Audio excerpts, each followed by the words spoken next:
Gula mau merah, kuning, hijau, biru sama kayak nasi, merah, kuning, hijau, biru tetap namanya nasi, tetap namanya karbohidrat. The Health Insider, Quality of Life. Dok, begini dok. Kalau tadi kita udah tahu apa saja yang bisa membuat imun kita turun.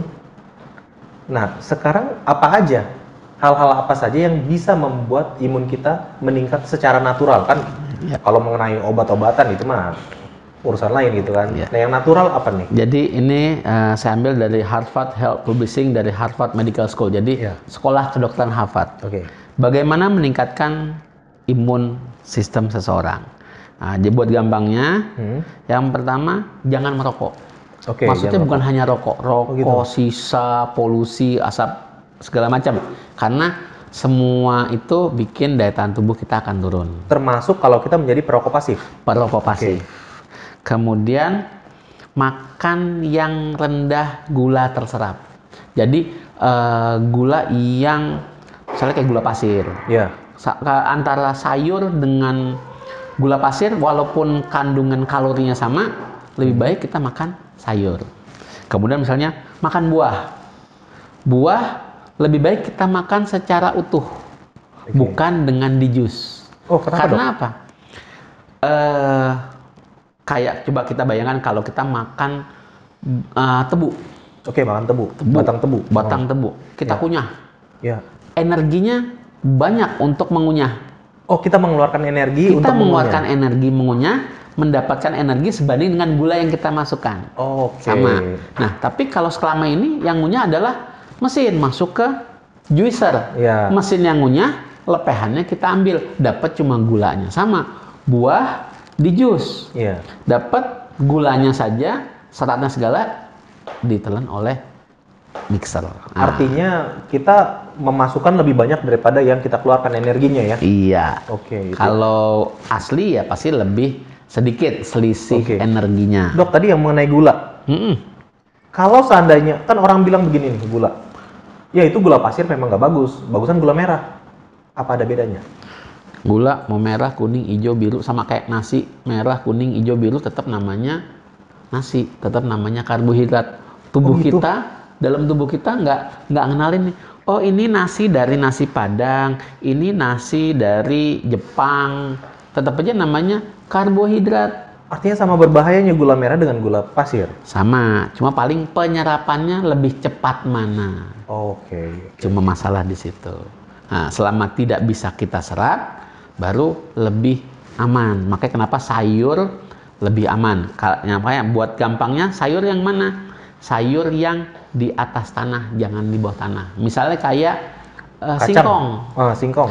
Singkong ada di bawah tanah. Iya. Ubinya di bawah tanah. Iya. Itu tinggi karbohidrat. Tapi batangnya, daunnya lebih rendah karbohidratnya.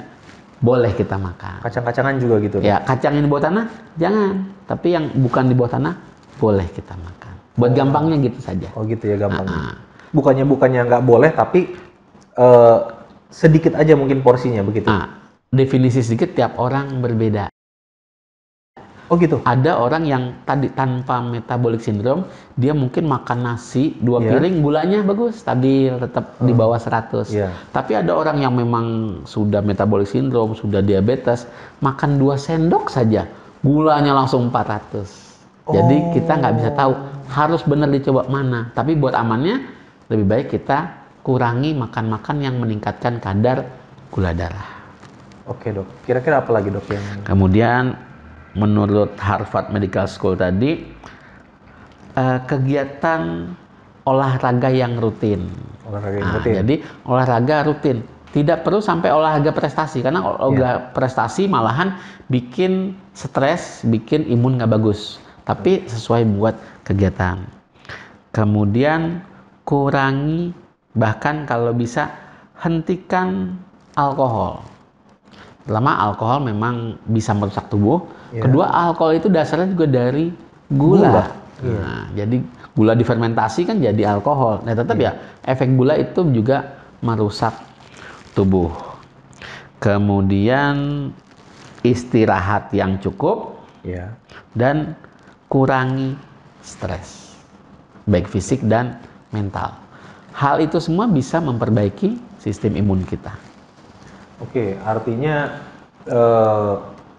mengenai setiap orang yang bisa terkena penyakit atau enggak, itu tergantung sistem imun kita sendiri kan? Iya.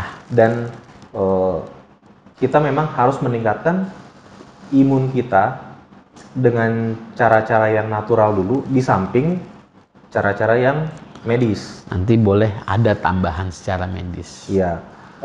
Dan kalaupun misalnya itu pun kita konsumsi yang medis tadi, itu tidak meningkatkan imun, Iya. tapi hanya membuat kita mencapai batas normal imun Iya. kita. Makanya obat-obat itu kan namanya suplemen. Suplemen, oh iya dok. Artinya suplemen tambahan.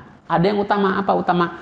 Itu tadi, pola hidup, makanan, istirahat, stres, itu utama.